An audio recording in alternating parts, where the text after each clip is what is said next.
అందరికీ నమస్కారం. ప్రొద్దుటూరు ప్రజలకి అదేవిధంగా మీడియా అండ్ ఎలక్ట్రానిక్ మీడియా అందరికీ నా నమస్కారం.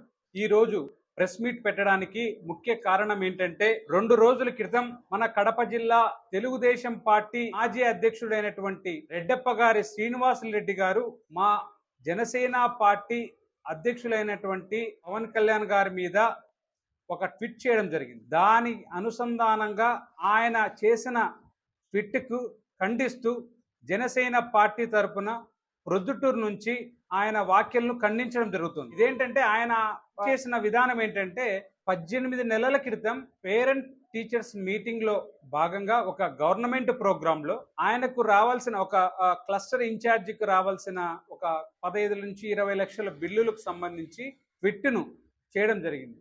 అది గవర్నమెంట్ పేరెంట్ టీచర్స్ మీటింగ్ అనేది ఎడ్యుకేషన్ సంబంధించిన శాఖకు సంబంధించిన ప్రోగ్రామ్. వాటికి సంబంధించిన బిల్లులను ఎడ్యుకేషన్ మినిస్టర్ అయినటువంటి లోకేష్ బాబు గారిని అడగాలి, లేకపోతే ఇటువంటి ప్రోగ్రామ్ కండక్ట్ చేయండి అని ఉత్తర్వులు జారీ చేసిన R&B శాఖ మంత్రి అయినటువంటి బీసీ జనార్దన్ రెడ్డి గారిని అడగాలి. అంతేగాని మా జనసేన పార్టీకి ఏం సంబంధము? జనసేన పార్టీకి సంబంధమా అంటే సంబంధం అంటే గవర్నమెంట్ లో భాగంగా ఒక ఉప ముఖ్యమంత్రిగా అడగచ్చు. కాకపోతే ఈ 18 నెలల్లో ఎన్నిసార్లు మీరు మన లోకేష్ బాబు గారిని కలవలేదు?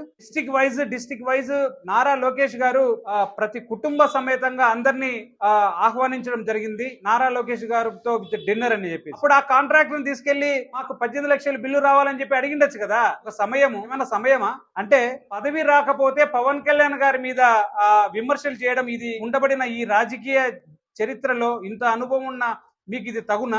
ఇదేనా టీడీ నేర్పిన విధానం? ఇన్ని రోజుల నుంచి మీరు ఇన్ని సంవత్సరాల నుంచి టీడీపీలో నేర్చుకుంది ఇదేనా? ఇది సమయమా? అంటే ఒక పదవి రాకపోతే లేదంటే ఒక ఇచ్చిన మాటను మీ పార్టీ వాళ్ళు నెరవేర్చకపోతే ఇతర పార్టీ మీద బురద జల్లడం ఎంతవరకు సమంజసం? అంటే మీకు పదవి రాకపోతే ఎటువంటి కార్యక్రమం అంటే జనసేన పార్టీ అధ్యక్షుడైనటువంటి పవన్ కళ్యాణ్ గారి మీద విమర్శలు చేయడం ఇది తగునా? ఉమ్మడి కడప జిల్లాలో జన సైనికులు లేకపోతే ఈ విజయం అనేది అంత మెజార్టీ వస్తుందా? అంటే జన సైనికుల ప్రభావితం లేకోకుండా మన కడప జిల్లాలోనే ఇన్ని సీట్లు మనం గెలగలుగుతామా? ఒకసారి మంగళగిరి మా జనసేన పార్టీ ఆఫీస్ గానీ లేదంటే తెలుగుదేశం పార్టీ ఆఫీస్ గానీ వెళ్తే ఎంత జనసేన పార్టీ ఓటు శాతం ఉంది ఈ ఉమ్మడి కడప జిల్లాలో అనే విషయం అర్థమవుతుంది సార్. మాకేమన్నా మాకు బాధలు లేవా? మేమేమన్నా ఇప్పుడు ఉమ్మడిలో మన పొత్తులో భాగంగా, పొత్తులో ధర్మంగా, పొత్తులో మనం కూటమి ఎందుకు మా పవన్ కళ్యాణ్ గారు ప్రోత్సహించారు? 5 కోట్ల మంది ఆంధ్రప్రదేశ్ ప్రజలు సంతోషంగా ఉండాలి, 10 ఏళ్ల పాటు ఈ కూటమి కొనసాగుతుంది అని గర్వంగా చెప్తున్నాడు.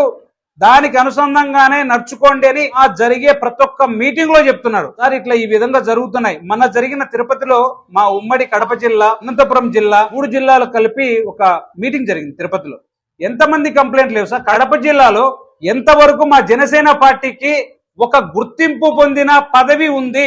ఒక చైర్మన్ పదవి ఏదైనా ఉందా? అది ఏదైనా గాని, గుళ్ళో గాని, బల్లో గాని, హాస్పిటల్లో గాని మాకు ఉంది గుర్తింపు. మేము ఆత్మగౌరవాన్ని మాకు లేవా బాధలు?